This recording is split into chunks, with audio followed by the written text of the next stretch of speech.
Hello and welcome to another video by DecDev. Today we're going to be looking at the idea of installing some Windows development tools, aka Visual Studio. Now that's not to be confused with Visual Studio Code. So Visual Studio Code is more of a code editor slash mini IDE if you like, whereas Visual Studio is Microsoft's full-fledged actual IDE for working with .NET applications and things. So let's have a look for that. So Visual Studio download. Visual Studio tools, blah, blah, blah, this, that, the other, code. So Visual Studio 2022. See what it says up here. Studio tools, install free, blah, blah, blah, download Visual Studio IDE. Let's try this one. Yeah, whatever. So we want the community edition while we're learning. So we don't necessarily want the professional edition or the enterprise edition unless you want to pay for it and you're kind of in that space at the moment. But in general, for now, when we're learning things and doing open source contributions and stuff like that, and for individual people, we'll get the community edition. So I click on the free download. That'll start the download. It doesn't take super amounts of time for this part because this is just a setup. Now, the actual setup, and depending upon what we add to it, is going to take a while. So let's do our usual one. Open the folder. Double click on the installer. Let it do its thing. Again, do you want to allow this app to make changes to your device? And yes, we do, because it's the installation and we need it to install. So yeah. I'm going to close that. I'm going to close that. Visual Studio, before you can get started, we need to set up a few things so they configure your installation. So here we click continue. This will download some more stuff. It's kind of the installer is now downloading the installer and the other little ancillaries that are needed to make it work. Once it's downloaded and installed those prerequisites, you'll be presented with this sort of a thing here. So as you can see, it already says total space required 1.22 gig, and I haven't actually checked anything off here yet. So that's just kind of the standardized core editor before we do anything. Now we can add Python development, Node.js development, all sorts. But right now I'm doing my Node.js development in Visual Studio Code. I'm doing my Python development in PyCharm and so on and so forth. So I don't really want any of that there. We could do ASP.NET web development. That makes sense to have as a thing. So that's nice because that'll allow us to take HTML, JavaScript, and containers and Docker support and all that sort of goodness. We could add Copilot to this for a bit of fun. I do have a Copilot account. I don't know whether I'm going to include it in this though, so I don't know. It's down to you. If you've got GitHub Copilot and you're paying for it, feel free to add this here. If you don't, then I'd say there's no point in adding it there if you're using it. Let's have a look. So we probably want the WebAssembly build tools. I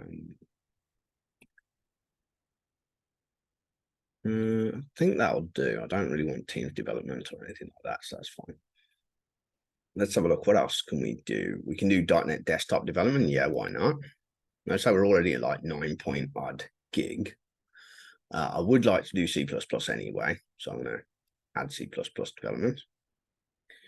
I'm not too sure whether I want to do the universal platform. This is good if you want to work on, say, Xbox One and things like that as well, and mobile phone and computer, and just have it so that it's like a little app sort of area.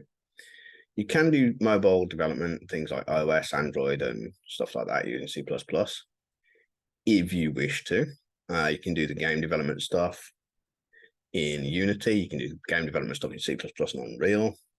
It's even got, I think, Cocoa DS and stuff like that. Yeah, Cocoa S2D, sorry, not DS. You can do embedded development in C++ and things like that. You can do data science, analytic applications, and such.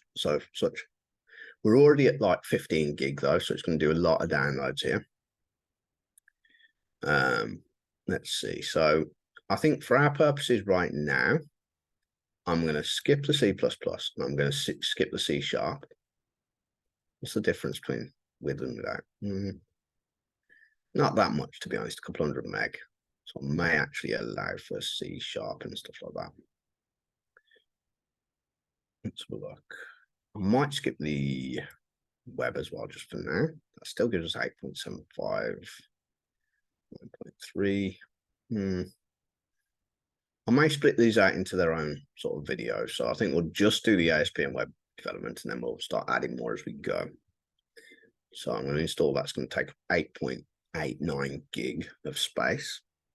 We're going to install while downloading so that it doesn't sort of like have to wait for the entire download before it starts installing anything. Let's have a look. Remove out of support components. Can we do that? Oh, good. All your components are supported. I was just thinking, hang on, is there anything that's like not supported here? That's fine. So now we'll click install. And that's going to take quite some time. Usually this, on some of my systems, I've had this take a day, depending upon what I actually install on there. Hopefully my internet's going to play nice and we're going to get an okay sort of speed. It's not the best of speeds, but it's speeding up a bit as we go. So hopefully it'll be all right. At the moment it's downloading like 2.5 gigs. So it's not downloading like the whole 8 or 9 gig there. And it's getting about 2 megasecond. That's not too bad for now, for what it is. So we're going to pause the video though, so you don't have to sit there and just stare at the screen with a little indicator going up. And I'll see you in a sec. Okay, that's finally finished downloading and installing. So now you can either sign into Visual Studio or create an account, or you can skip it. I'm going to skip it for now. I'm going to use dark mode. You can use whichever you want. You can use blue, you can use blue extra contrast, light, or dark. But now I'm going to set development settings to general, even though we've only installed sort of web development for now. Just so that when I do install other things, I can kind of work with a standardized layout. So we'll start Visual Studio.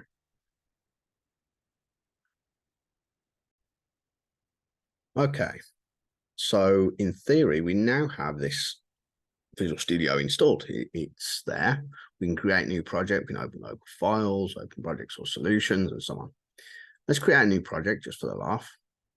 Now, bearing in mind that this only has the web dev bits in there, so we can make a console app. The only problem is there is no C# theoretically installed. We didn't actually install that. Well, actually, no, because ASP.NET requires a bit of C# anyway, so we may actually have it installed, which is pretty cool. But let's have a look. So we've got a few like ASP.NET stuff. We've got class libraries. We've got worker services, Azure functions, and so on and so forth. It's got VB stuff there as well. So it'd be interesting to see what it's actually got and what it hasn't. If I go off and make a console app, does it actually require me then to download stuff? Let's click next. Click next. Click next. Or create. So just want to see if it allows me to actually do this, because like I said, it was we've only kind of told it to do the ASP.NET, but then again, ASP.NET uses C# and Visual Basic, so it may allow us to make some basic stuff. Okay, so it's given us kind of this whole console write line hello world, so it's just a simple hello world application. So what we could do is we could have a look at the idea of maybe running it or something. So let's try that. See if it's got C# installed. It should do theoretically, but let's see. Started project, configuring debug, any CPU, starting to build it.